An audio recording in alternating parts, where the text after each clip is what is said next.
नमस्कार दोस्तों, मेरा नाम है मोहित सिंह नरूका और निर्मल ग्रुप की ऑनलाइन क्लासेस में आपका स्वागत है।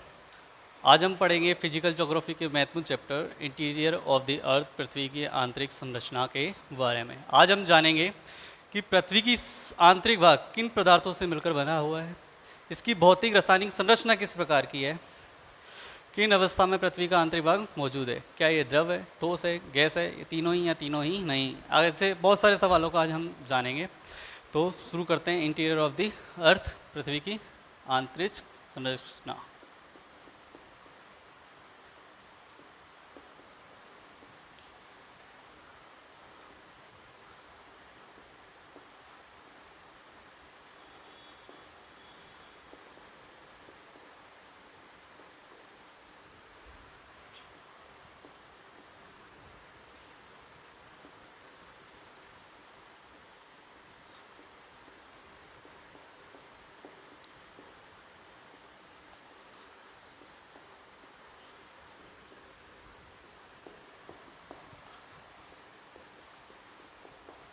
पृथ्वी की आंतरिक संरचना प्राचीन काल से ही मानव के मन मस्तिष्क में कौतूहल का विषय रही है।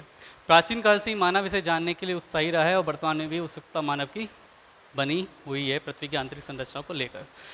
लेकिन चूंकि हम जानते हैं पृथ्वी का आंतरिक भाग अदृश्य अगम्य है, अर्थात ना तो हम उसे देख सकते हैं, ना हम वहाँ जा सकते हैं और ना ही वहाँ जाकर मुआयना कर सकते हैं आखिर ये किस प्रकार का बना हुआ है, किस पदार्थों से बना हुआ है। लेकिन किंतु ऐसा भी नहीं कि मानव ने अपने प्रयास नहीं किए हो। मानव द्वारा खोदा गया सबसे गहरा गड्ढा दक्षिण अफ्रीका में मौजूद है, जो कि सोने की खान है, लगभग 4.5 किलोमीटर गहरा है। तेल की खोज में किए गए कुएं की खुदाई भी लगभग अधिकतम 10 से 12 किलोमीटर तक ही होती, किंतु पृथ्वी का केंद्र, ये पृथ्वी है आपकी, ये पृथ्वी का वास्तविक केंद्र, धरातल से पृथ्वी के केंद्र की दूरी लगभग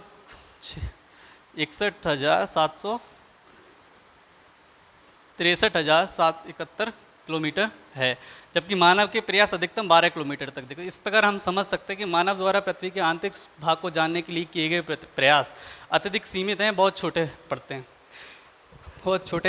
हैं पृथ्वी के आंतरिक। किंतु पृथ्वी की आंतरिक संरचना के बारे में जो भी हमें ज्ञान प्राप्त होता है, उन सबको हम 3 भागों में डिवाइड कर सकते हैं। वो 3 भाग हैं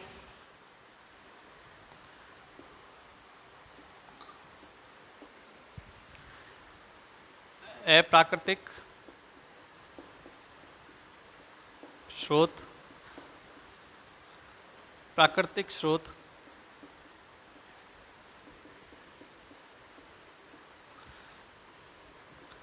पृथ्वी की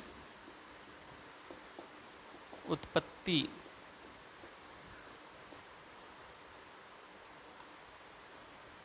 सिद्धांत।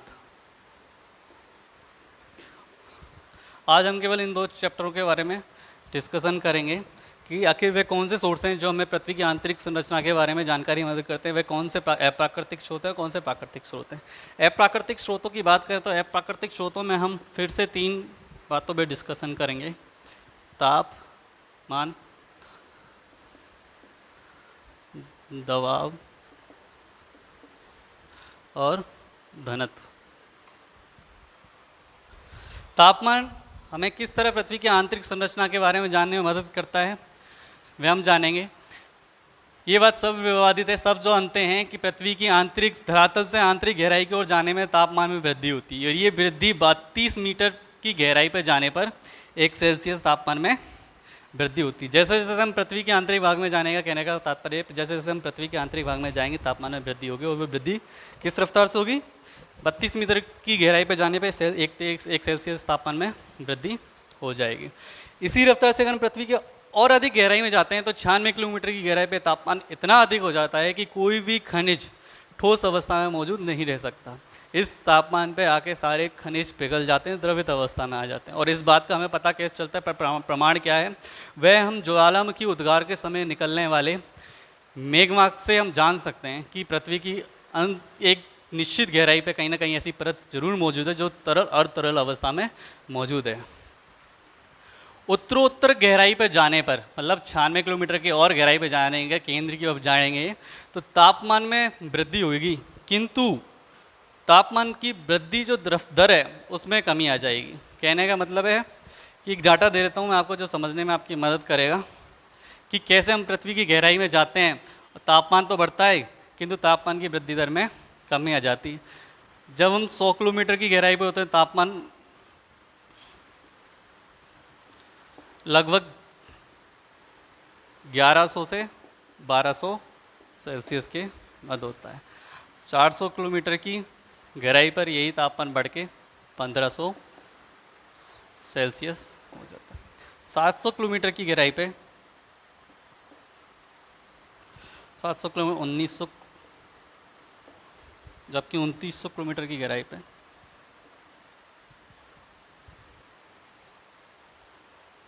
2900 किलोमीटर की गहराई पे ये तापमान कितना हो जाता है? 3100 सेल्सियस।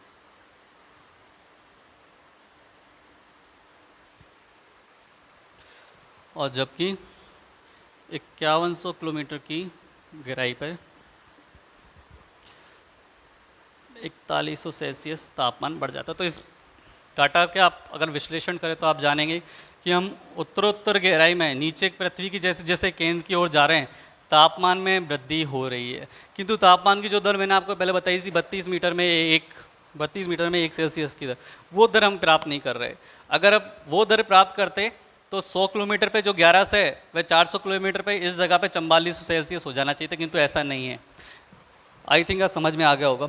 अगर हम उसी रफ्तार से बढ़ते तो 2900 किलोमीटर की गहराई पे तापमान कम से कम हमारा 25,000 सेल्सियस पहुंच जाता, और इतनी अधिक तापमान में हमारी पृथ्वी का अधिकांश भाग पिघल जाता, जनजीवन अस्त व्यस्त हो जाता, प्राणी मत का नाश हो जाता, किंतु ऐसा नहीं है। तो ये सब तथ्य हमें ये जानने को मदद करते हैं कि पृथ्वी के आंतरिक भाग में तापमान बढ़ने पर तापमान में वृद्धि होती है, क्योंकि उत्तरोत्तर गहराई पर जाने पर तापमान में की बढ़ने की जो दर है उसमें कमी आ जाती है। पृथ्वी के ऊपरी भाग में जो आपने अधिक तापमान देखा उसका वैज्ञानिकों ने एक कारण और बताया, वह है रेडियो एक्टिव तत्वों की आप पृथ्वी के ऊपरी भागों में अधिकता से प्राप्त होना। रेडियो एक्टिव तत्वों की प्रकृति है कि वे निरंतर ऊर्जा का ऊष्मा का उत्सर्जन करते रहते हैं और पृथ्वी के उत्तरी भाग को गर्म बनाए रखते हैं। अभी अपन ने बात करी तापमान के बारे में, दूसरी हम बात करेंगे घनत्व के बारे में। और ये सब क्या है? अप्राकृतिक स्रोत जो पृथ्वी के हमको आंतरिक भाग को जानने में मदद करते हैं। घनत्व को हम ग्राम सेंटीमीटर प्रति ग्राम सेंटीमीटर क्यू में प्रदर्शित किया जाता है। हमें पता है कि पृथ्वी के ऊपरी भाग का घनत्व 2.7 से 2.9 पाया जाता है, जबकि पृथ्वी का औसत घनत्व चाहे वह न्यूटन के गुरुत्वाकर्षण नियम से निकालें या आधुनिक उपग्रह प्रणाली या सैटेलाइट इमेज से निकालें, ये लगभग 5.5 होती है। इस बात से हम सिंपल सा निष्कर्ष निकाल सकते हैं कि जबकि पृथ्वी के ऊपरी भाग में कम घनत्व है, औसत घनत्व अधिक है, तो पृथ्वी के आंतरिक भाग में जाते जाते घनत्व की अधिकता होती जाएगी और पृथ्वी का आंतरिक भाग अधिक घनत्व का बड़ा होगा।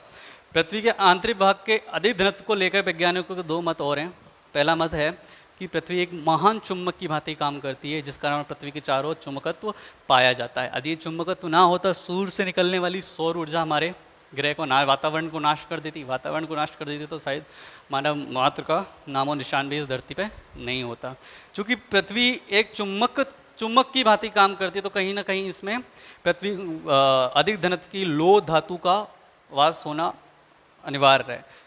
एक तर्क ये दिया जाता है पृथ्वी के आंतरिक भाग के अधिक घनत्व होने का। दूसरा तर्क ये दिया जाता है कि पृथ्वी पर गिरने वाले उल्कापिंडों के वैज्ञानिकों द्वारा अध्ययन किया गया, तो उससे उन्हें पाया कि जो हमने उल्कापिंड है उनके आंतरिक भाग अधिक घनत्व के निकल और लोह से बनी हुई। चूँकि पृथ्वी की उत्पत्ति और विकास उल्कापिंडों की उत्पत्ति और विकास के समानता है, तो इससे एक निष्कर्ष स्पष्ट से निकलता है कि कहीं संभव है कि पृथ्वी का आंतरिक भाग अधिक घनत्व की लोह निकल की धातुओं से बना होगा। तो घनत्व की बात भी यही है कि जैसे तापमान पृथ्वी के ऊपरी भाग से आंतरिक गहराई की ओर जाए तापमान में बढ़ोतरी होती है, वैसे घनत्व भी बढ़ता है, पृथ्वी का आंतरिक भाग की ओर जाते हुए से बढ़ता चला जाता है। तीसरी बात करते हैं हम दाब की। भाई दबाव क्या होता है? प्रति वर्ग सेंटीमीटर में पड़ने वाले भार को हम दबाव क्यों कहते हैं? सिंपल सी परिभाषा है। पृथ्वी के ऊपरी भाग से गहराई पे जाने पर दाब में भी वृद्धि होती। चूँकि वैज्ञानिकों का मानना है कि पृथ्वी के ऊपरी भाग का अधिक भार आंतरिक भाग को अधिक आंतरिक भाग को और अधिक घना कर देता है। इसी कारण पृथ्वी के आंतरिक भाग में घनत्व, हम कैसे समझेंगे कि पृथ्वी के आंतरिक भाग में घनत्व अधिक पाया जाता है? इसका सिंपल सा उदाहरण हम ये जान लेंगे, पृथ्वी की ये परत ऊपर है, तो पृथ्वी के ऊपर वर्ग सेंटीमीटर पे जो भार पड़ेगा वो लगभग मान लो 1 किलोमीटर है। तो पृथ्वी के 50 किलोमीटर की गहराई पे जाने पर 50 किलोमीटर की गहराई पे जाने पर इस भार में 13,000 गुना की वृद्धि हो जाती है। अर्थात यहाँ आकर ये भार लगभग 13,000 किलो हो जाता है। इतनी सी जगह पे ऊपर धरातल पे पड़ रहा है 1 kg, और वही इतनी सी 1 वर्ग इंच पे 50 किलोमीटर पर जाएंगे तो वो भार में कितना वृद्धि होगी? 13,000 के। भार अर्थात दबाव। यही दबाव अगर हम 2900 किलोमीटर पे प्रति वर्ग इंच का भार नापेंगे तो इसमें 13 लाख गुना की वृद्धि हो जाएगी। अर्थात यहाँ प्रति वर्ग इंच पे पड़ने वाले भार का वेट कितना होगा? 1 लाख kg। और धरती के केंद्र पे जाते जाते इसमें लगभग 33 से 50-40 लाख के मध्य में भार में बढ़ोतरी हो जाएगी। तो उपयुक्त अब आपने समझा है पृथ्वी के आंतरिक भाग को के अप्राकृतिक स्रोत जो कि हमें कैसे पृथ्वी के आंतरिक भाग को जानने में मदद करते हैं। दूसरा, प्राकृतिक स्रोतों के बारे में जाने तो हम जानेंगे भूकंप और ज्वालामुखी के बारे में। हम जानते हैं कि फिजिकल 11th क्लास की फिजिकल ज्योग्राफी के 6वें 7वें सप्तम चैप्टर में ज्वालामुखी और भूकंप का इस अलग से विवरण है, तो ये विवरण हम वहीं पे पढ़ेंगे। किंतु ऐसा नहीं, चैप्टर खत्म हो गया। अभी हम पढ़ेंगे भूगोलवेताओं द्वारा जिन्होंने पृथ्वी के आंतरिक भाग को अलग अलग भागों में बांटा है। अलग अलग भूगोलवेताओं ने अपने अपनी रिसर्च अनुसंधान की अपनी अपनी बुद्धिमत्ता के अंदर पृथ्वी के आंतरिक भाग को अलग अलग भागों में, ये पृथ्वी है हमारी गोल पृथ्वी और इसका केंद्र को अलग अलग भागों में बांटा है। इसमें हम पहले बात करेंगे सुएज की, दूसरी बात करेंगे वांडर ग्राफ्ट की, और तीसरी हम अभिनव मत के बारे में बात करेंगे। तो सुएज महोदय एक महान भौगोलिकवेता हुए हैं जिन्होंने पृथ्वी के आंतरिक संरचना के संबंध में रासायनिक संरचना पर अधिक बल दिया, रासायनिक आधार पर पृथ्वी के आंतरिक भाग को बांटने का प्रयास किया। उनके अनुसार पृथ्वी की ऊपरी भाग कम घनत्व की परतदार अवसादी चट्टानों की बनी हुई है। इस परत के नीचे उन्होंने 3 परतों का होना बताया। एक परत, ये दूसरी परत। उन्होंने बताया कि पृथ्वी के आंतरिक भाग में कम घनत्व की परत के नीचे 3 परतें मौजूद हैं। वे 3 परतें कौन कौन सी हैं? पहली परत का नाम है सियाल,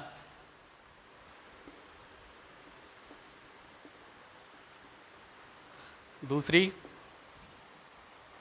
सीमा, तीसरी नीफे।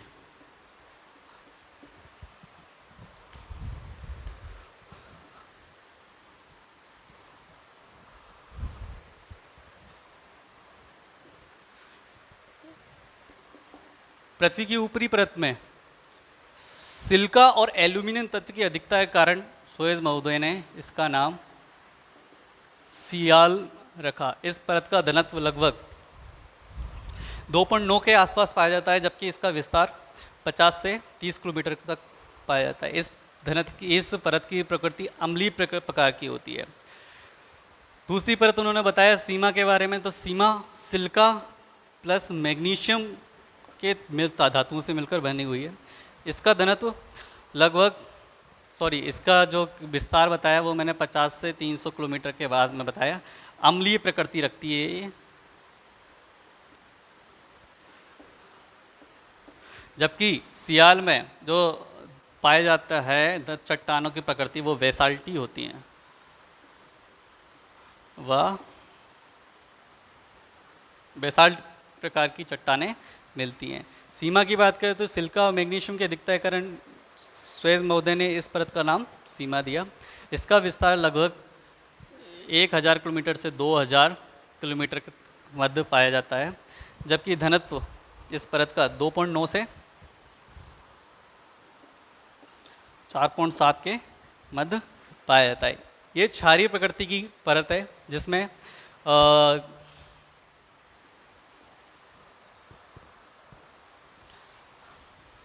ग्रेनाइट प्रकार की चट्टानें पाई जाती हैं।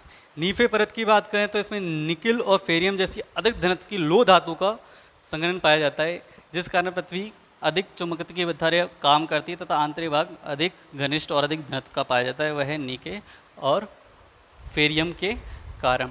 तो अभी हमने पढ़ा स्वेस के रासायनिक वर्गीकरण के बारे में, पृथ्वी के आंतरिक संरचना के बारे में। अब हम पढ़ेंगे वॉन डर ग्रांट के आंतरिक संरचना के बारे में।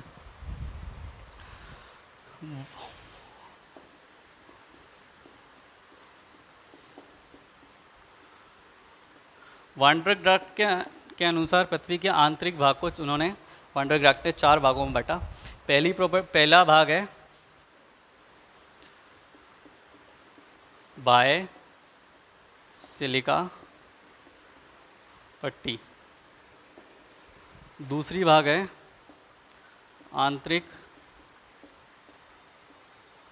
सिलिकेट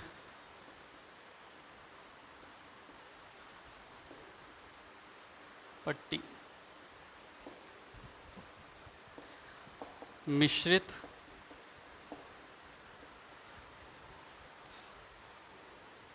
पदार्थ तथा सिलिका पट्टी, चौथा भाग जो इनके द्वारा बताया गया है धात्विक पिंड। वांडरग्राफ्ट के अनुसार पृथ्वी के आंतरिक भाग को 4 भागों में बांटा हुआ है। पहला है बाह्य सिलिका पट्टी। इस परत में, बाह्य सिलिका पट्टी में silica plus aluminium plus potassium plus sodium तत्वों की अधिकता पाई जाती है।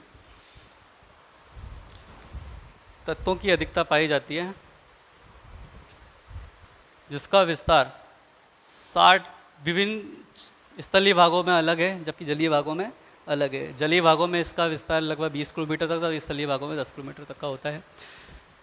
इसका विस्तार लगभग औसतन 60 किलोमीटर तक पाया जाता है।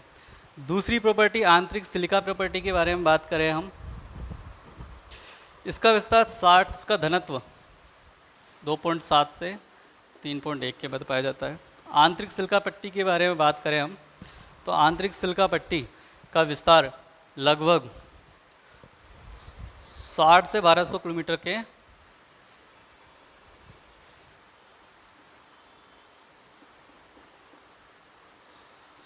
के मध्य पाया जाता है। इस परत में silica plus magnesium plus calcium तत्वों की अधिकता पाई जाती है, जबकि घनत्व की बात करें तो 3.1 से घनत्व डेंसिटी 4.7 के मध्य पाया जाता है। उपरोक्त 2 परत के बाद में जो कि हम जानते हैं कि मिश्रित पट्टी की शुरुआत होती है। मिश्रित पट्टी का विस्तार लगभग 1200 किलोमीटर से लेके पृथ्वी के आधे केंद्र के आधी दूरी तक 2900 किलोमीटर तक पाया जाता है।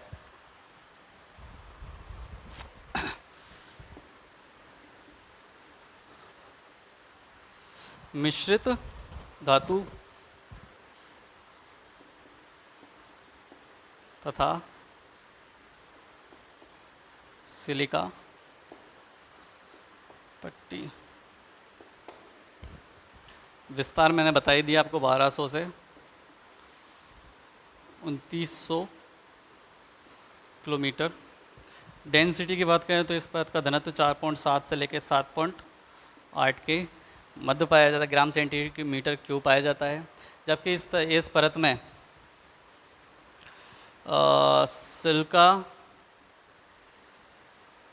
सिलिका मैग्नीशियम निकिल और फेरियम तो तत्वों की अधिकता पाई जाती है। अगली परत जो आती है वो है आंतरिक धात्विक केंद्र या धात्विक पिंड, इसका विस्तार 2900 किलोमीटर से लेके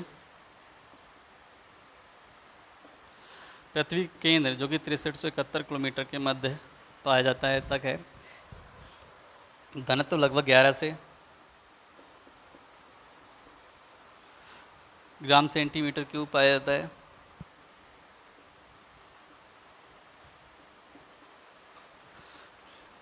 और इस परत में हम तत्वों की बात करें तो लोहा और निकल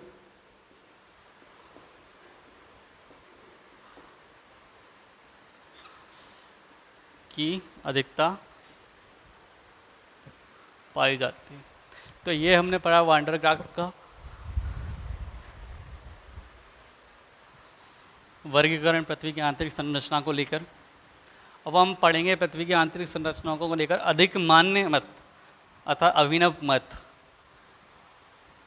ये भूकंप विज्ञान के शोधों के आधार पर आधारित है। अभिनव मत के अनुसार पृथ्वी की आंतरिक भाग को 3 भागों में विभाजित किया हुआ है। पहला क्रस्ट, दूसरा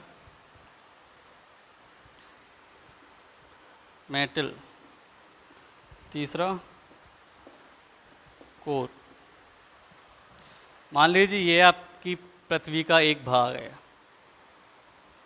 एक टुकड़ा हमने पृथ्वी, ये पूरी पृथ्वी है और ये हमने गोले का इतना भाग निकाले कि केवल इतना हिस्सा काम में ले लिया। तो अभिनव मत के अनुसार पृथ्वी के आंतरिक भाग को 3 भागों में बांटा गया है। पहला कौन सा है हमने जाना, क्रस्ट, दूसरा मेटल, तीसरा कोर। आप सब इनकी विशेषता क्या है, ऊपरी जो क्रस्ट परत लिखना तो बाद में देख लेंगे, पहले देख लेते हैं। क्रस्ट का जो विस्तार है लगभग 60 किलोमीटर तक पाया जाता है। मेटल का विस्तार 2900 किलोमीटर तक और इसका विस्तार 6371 किलोमीटर तक।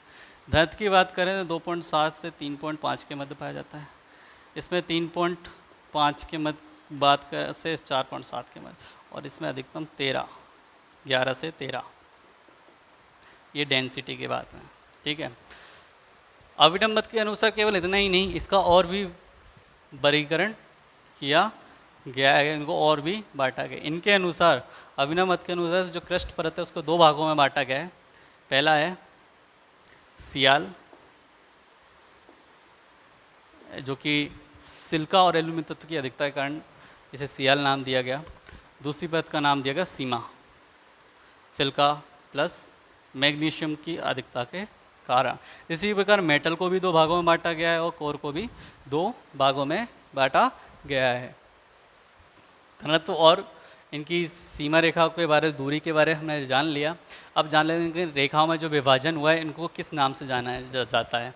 हमने मेटल सिया क्या कहते हैं, क्रस्ट और मेटल को अलग करने वाली रेखा, मतलब ये वाला भाग, ये जो रेखा है जहाँ से सियाल और सीमा अलग होती हैं, उसे हम कह सकते हैं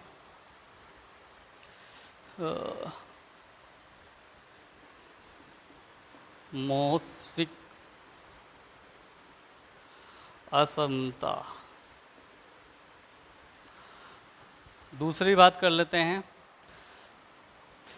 मेटल और कोर को अलग करने वाली रेखा के बारे में बात करें तो इसे कह सकते हैं गुटेनबर्ग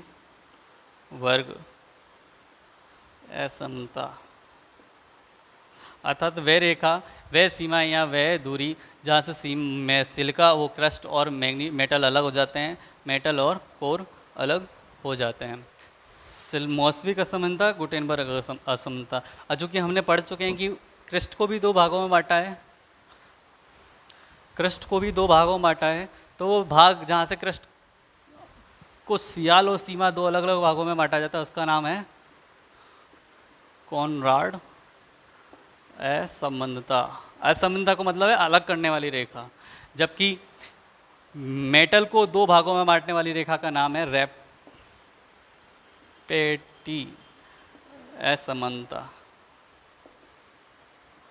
और इसे कहते हैं, कोर को 2 भागों में बांटने वाली रेखा को लेमैन